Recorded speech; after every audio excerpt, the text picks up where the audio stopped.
आप सबको मेरा नमस्कार। इस प्रेस वार्ता के माध्यम से और इस मंच के माध्यम से आज हम एक बहुत बड़ी चिंता आपके साथ साझा करना आए हैं, क्योंकि इस देश के सम्मान में ठेस पहुंचे, इस देश की संप्रभुता पर सवाल उठे, यह कतई बर्दाश्त नहीं किया जा सकता है। आज प्रधानमंत्री नरेंद्र मोदी की विफल विदेश नीति, कंप्लीटली फेल्ड फॉरेन पॉलिसी के कारण इस देश का दुनिया में अपमान हो रहा है। कनाडा जैसा देश हमें G7 का इनवाइट नहीं भेजता है। ट्रंप बार बार सीज फायर का श्रेय ले चुके हैं और असलियत अब यह है कि ट्रंप को छोड़कर अब बाकी देश, कल रूस ने भी माना कि ट्रंप ने हमारे बीच मध्यस्थता करी थी और उनके कारण सीज फायर हुआ। यह भी सच है कि हम दुनिया में अलग थलग पड़ गए हैं और हमारे जो सदाबहार दोस्त हैं, जिसको all weather friend and allies कहा जाता था, वो हमसे किनारा कर रहे हैं और बड़े बड़े देश आज हमारे दुश्मन मुल्क के खेमे में खड़े हुए नजर आ रहे हैं। असली बात यह है कि जिस पाकिस्तान को हमने टोटली दरकिनार कर दिया था, वो आज धड़ल्ले से हीरो बना घूम रहा है। उसको विश्व के तमाम मल्टीलैटरल एजेंसीज में प्रतिनिधित्व का मौका मिल रहा है, वो संयुक्त राष्ट्र में कमिटियों का चेयरपर्सन बन रहा है। असलियत यह है कि उसको मल्टीलैटरल एजेंसीज एक के बाद एक आर्थिक सहायता दे रही हैं और हम कुछ नहीं कर पा रहे हैं। आज के दिन प्रधानमंत्री नरेंद्र मोदी कश्मीर गए हैं।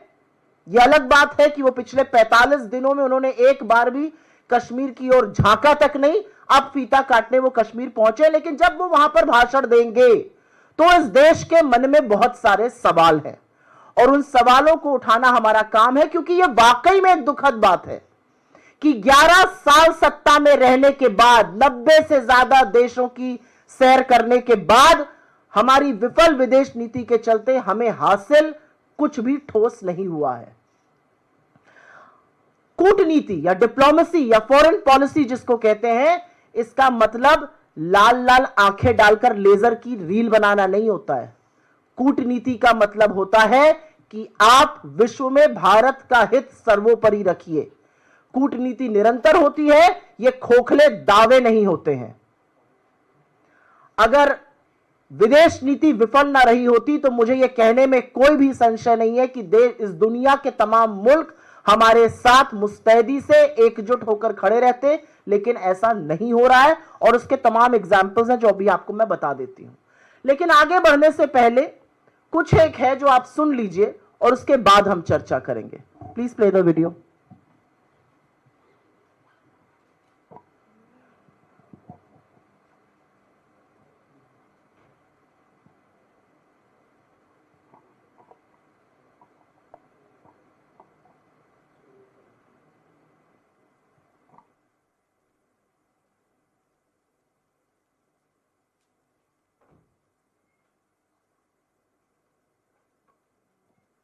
ये वीडियो जरूरी है सुनना, क्योंकि ये वीडियो आपको दिखाएगा कि हो क्या रहा है और हमारे यहाँ इतना सुई टपक सन्नाटा क्यों है।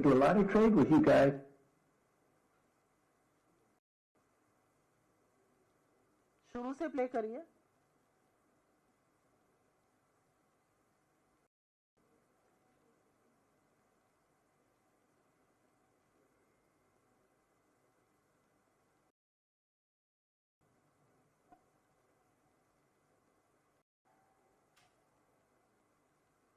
On Saturday,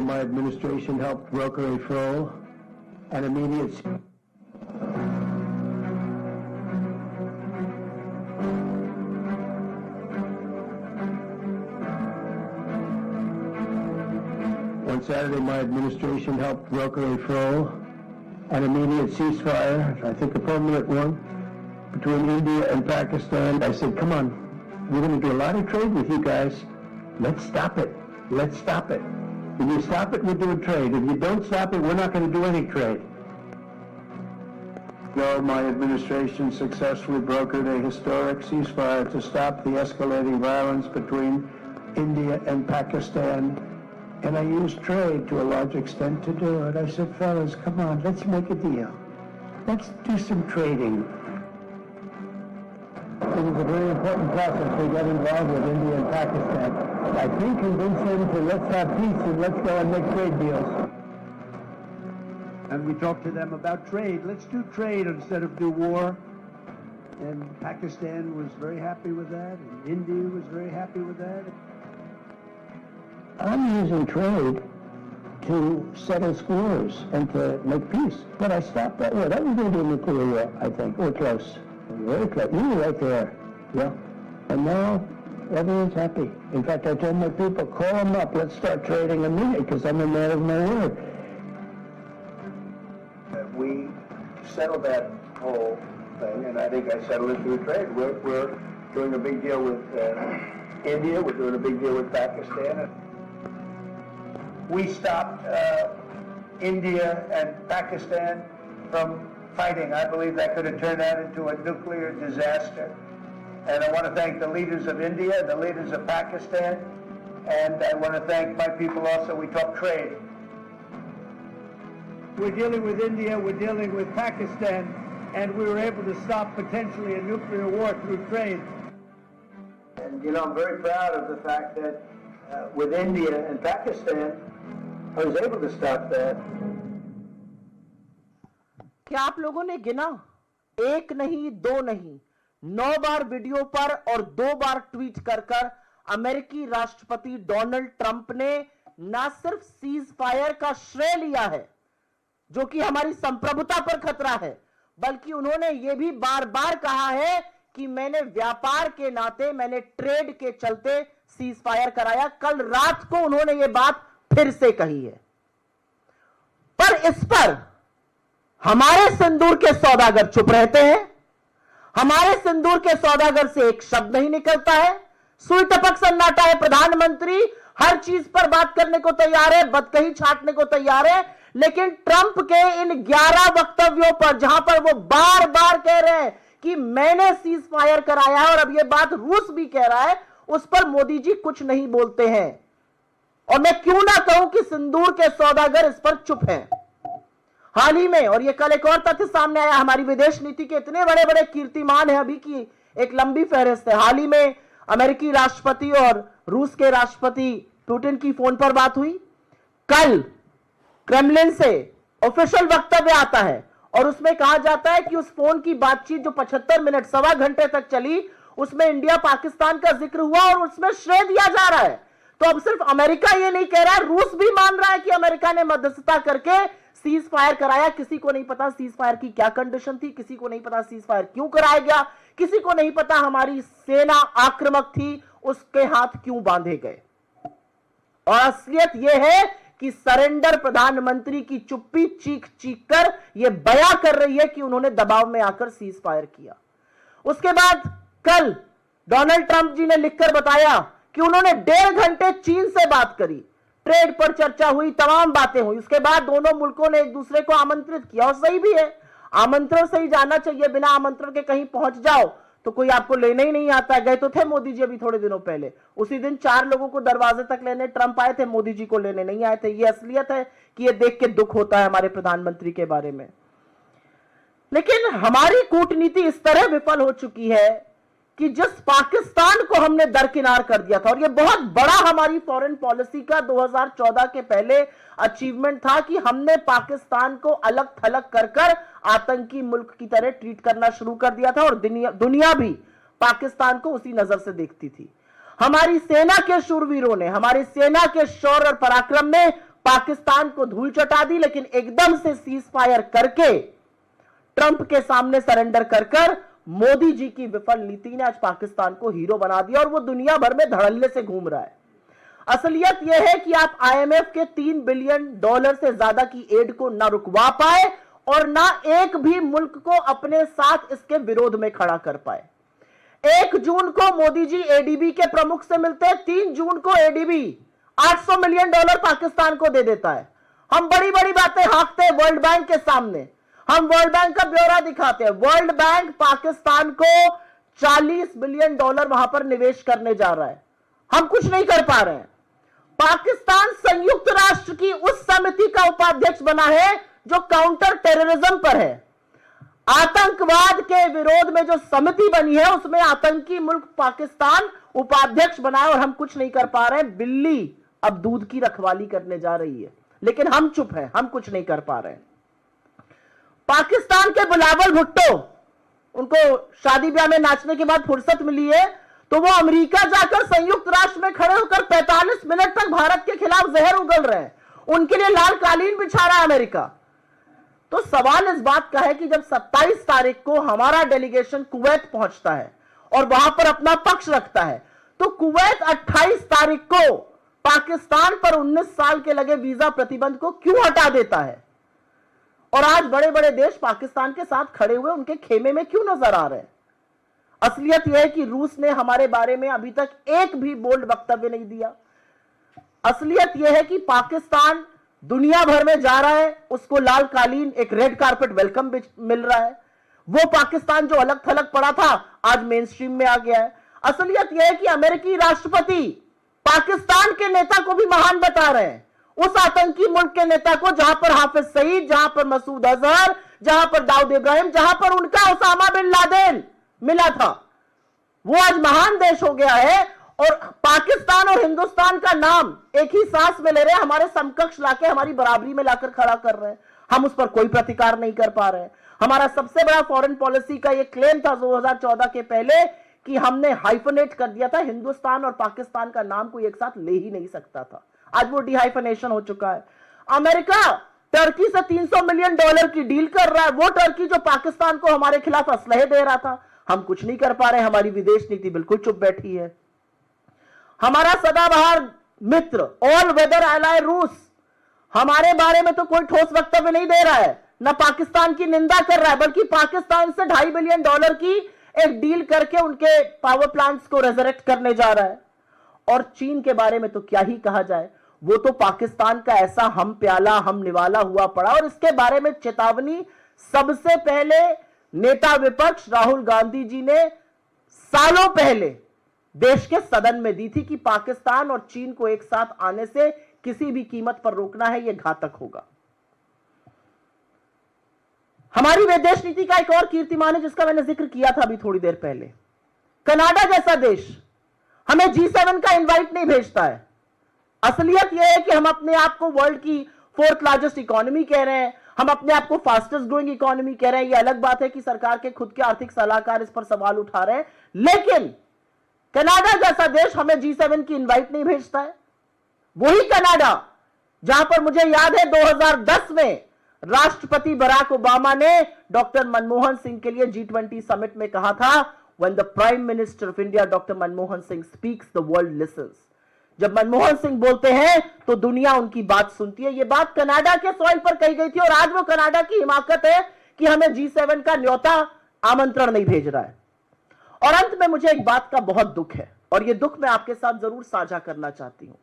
हमारी विदेश नीति की सबसे बड़ी विफलता यह है कि हमने बड़े बड़े डेलीगेशंस बनाए, हमने वो बड़े बड़े डेलीगेशंस दुनिया के कोने कोने में भेजे अपनी बात को पहुंचाने के लिए, लेकिन हमारा विदेश मंत्रालय उन डेलीगेशंस की मुलाकात ना राष्ट्राध्यक्षों से करा पाया, ना प्रभावी ओपिनियन मेकर्स से करा पाया। वो लोग वहां पर गए, वहां पर वो हमारी ही एम्बेसी में भारतीय मूल के लोगों से मिल रहे हैं, वो अंडर सेक्रेटरीज से मिलके आए हैं, वो फॉर्मर मिनिस्टर्स से मिलके आए हैं, कुछ स्टेट मिनिस्टर्स से वो मिले हैं। तो आज सवाल इस बात का है कि वो म्यूजियम देखने गए, उन्होंने यूनेस्को की कुछ वर्ल्ड हेरिटेज साइट देखी, नोत्र दाम का चर्च देखा, गाना बजाना हुआ, पुराने फिल्मी गाने गाए गए, बड़े बड़े डिनर हुए, खूब पिक्चरें खींची गई, लेकिन हमें मिला क्या?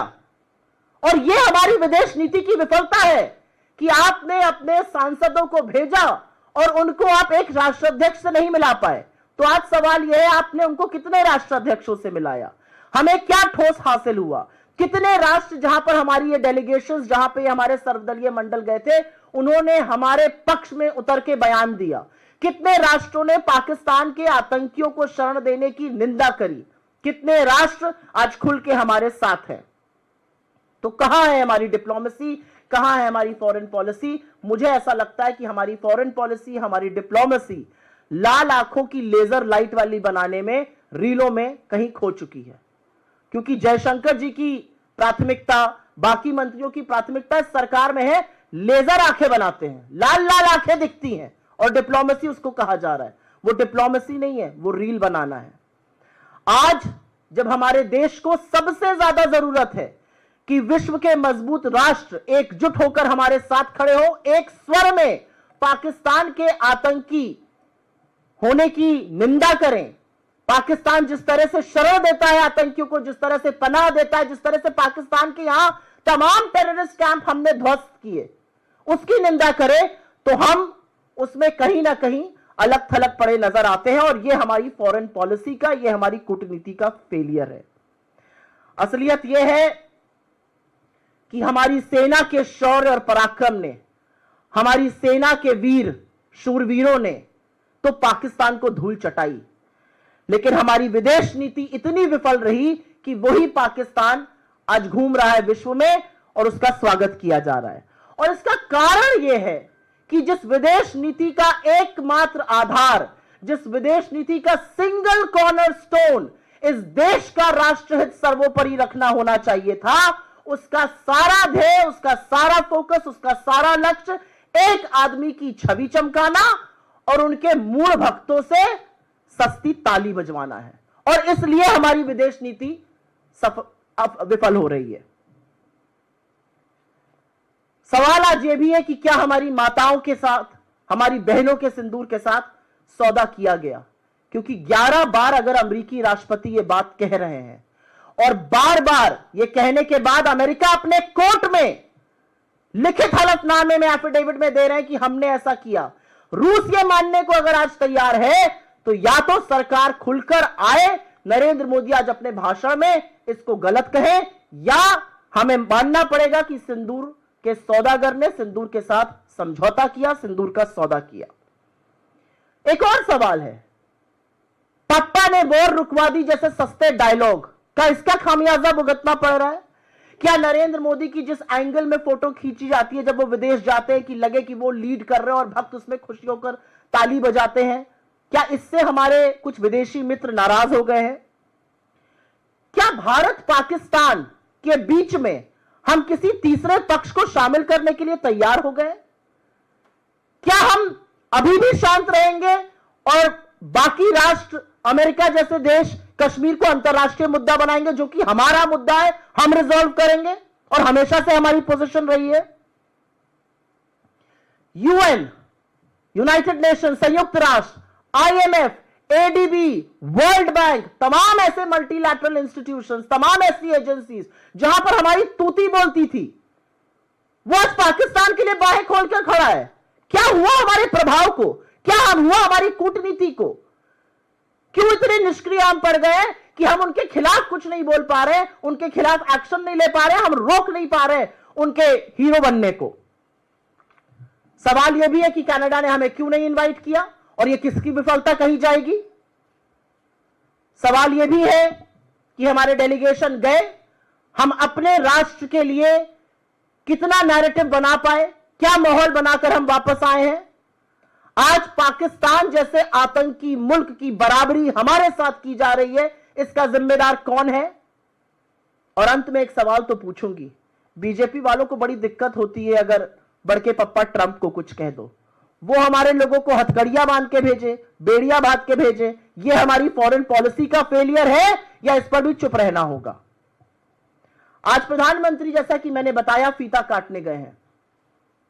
45 दिन हो गए। 22 अप्रैल को 3 क्रूर आतंकवादियों ने 28 मासूम लोगों की जान ली थी और फिर जवाबी कार्रवाई में पाकिस्तान की शेलिंग में, गुरुद्वारे में, मदरसे में, मंदिर में 16 लोगों की शहादत पुंछ में हुई थी, जिसमें छोटे छोटे बच्चे शामिल हैं। आज 45 दिन बाद नरेंद्र मोदी जी को फीता काटना था तो कश्मीर याद आया, वरना उन्होंने कश्मीर जाने की नहीं सोची। वो बिहार गए, वो केरल गए, वो आंध्रा गए, वो मुंबई गए, राजस्थान गए, गुजरात गए, हर जगह गए, हाथ हिलाया, फोटो खिंचवाई, भद्दे भाषण दिए, कटाक्ष किए, हंसी ठिठोली करी, सिरेस्तारों के साथ समय बिताया, लेकिन मोदी जी कश्मीर अब गए हैं जब फीता काटने का वक्त आया है। और यही अंतर है उनमें और यही अंतर है हमारी सरकार में। मुझे यह कहने में गर्व होता है कि 26/11 के बाद चुन चुनकर हमने आतंकियों को मारा, हमारे शूरवीरों ने उनको मौत के घाट उतारा और उसके बाद जो गिरफ्तार हुए उनको हमने फांसी के फंदे पर लटकाया, इस देश में नजीर बनाई।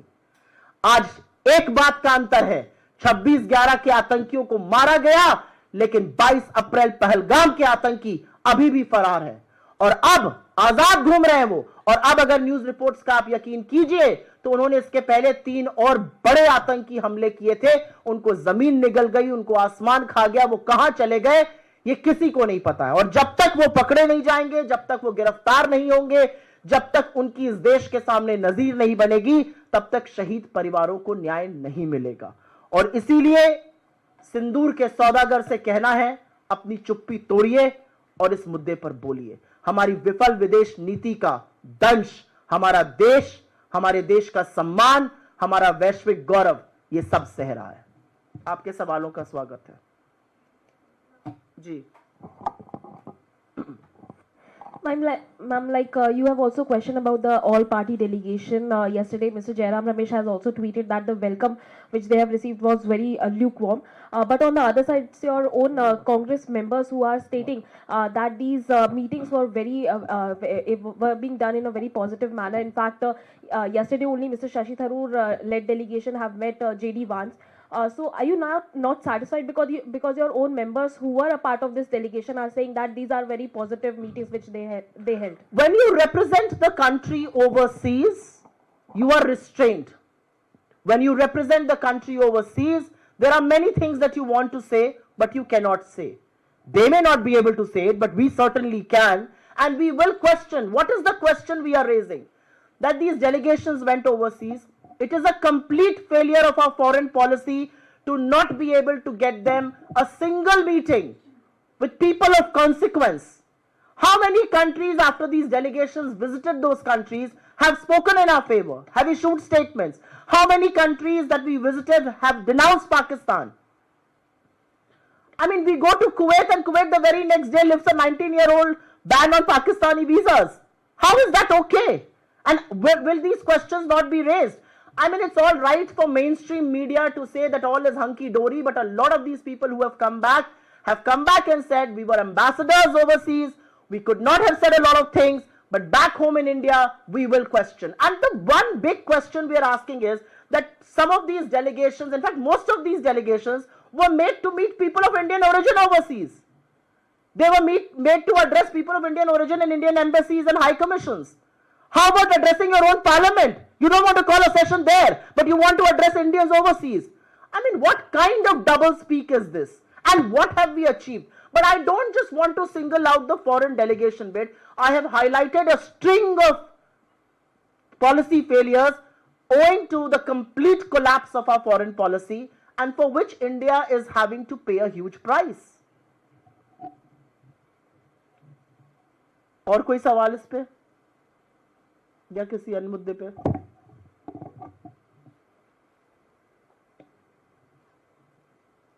ठीक है, बहुत बहुत धन्यवाद आप लोगों का। इस बात को कवर करिए क्योंकि विदेश नीति का विफल होना हमारे देश के गौरव का, हमारे देश के सम्मान पर एक बहुत बड़ी ठेस है। आपका सवाल है? ओके, यहीं पे पूछ लीजिए। I am not going to do one on ones. मैं आज सुओ मोटो पर ही बोलूंगी, सिर्फ सुओ मोटो पर। अगर सुओ मोटो पर आपका सवाल है तो आप यहीं पे ले लीजिए। धन्यवाद बहुत बहुत।